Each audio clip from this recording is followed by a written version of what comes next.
The military motto was, it's not just a job, it's an adventure. I definitely think that's the wrong motto.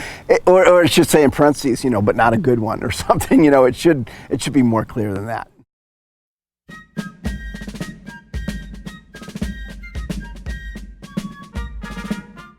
First one I went in 3 days before Christmas was not, that was not welcomed very much by my family, but I went in 3 days before Christmas and then was there for 2 months. So the first 2 months were boot camp. The training was very difficult. Of course, physically it was hard, but mostly mental. It was like you're constantly doing something. You have very little sleep, very little food, and it's just teaching you how to do everything perfect. For me, it was, I like to say, they depunked me. I was a little wise guy, a little punk, and they just took that out of me. They took my attitude away and just replaced it with a good one, a new one, theirs. And then for the next 4 months, I think 4 or 6 months, was the training to learn how to do my job. So that was just all, you get up every day and it's like, 6 hours in class.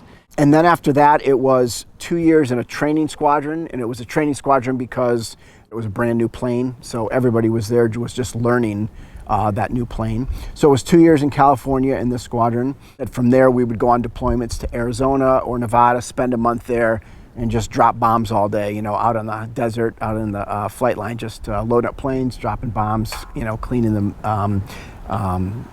the parts that hold everything.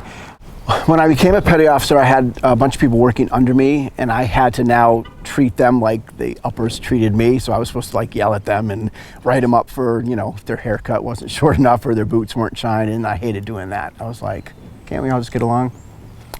That's not the philosophy there, though. So I guess my best memory was when I was leaving the boat and a military helicopter carried me off to bring me back to land, and I could just, the plane just curved like this and just watched my boat go bye-bye. And so I kind of knew I was out and free or whatever, Although my freedom, I didn't really see that I was free till like a few months after I was out. That's when I finally hit me that, wow, I'm actually free from this. So I've been to over 100 countries in all 7 continents and all 50 states.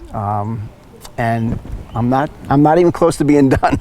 It's one of those things, the more places I go, the more I learn about and the more things I want to do and the more places I want to go. So, yeah.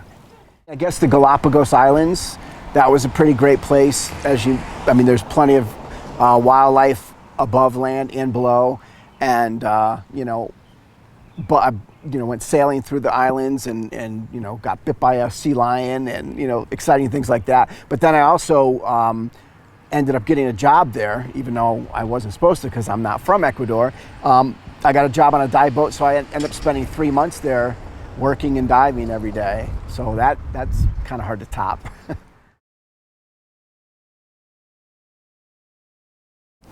I have no regrets. And the reason is because even if I, for a short time, wished I did something, either did something or didn't do something, it's shaped who I am now. So there's no way I could have any regrets. No regrets. Just, I guess, overall advice, which is based from military and on, is just, if you don't like who you are or what you're doing, change it.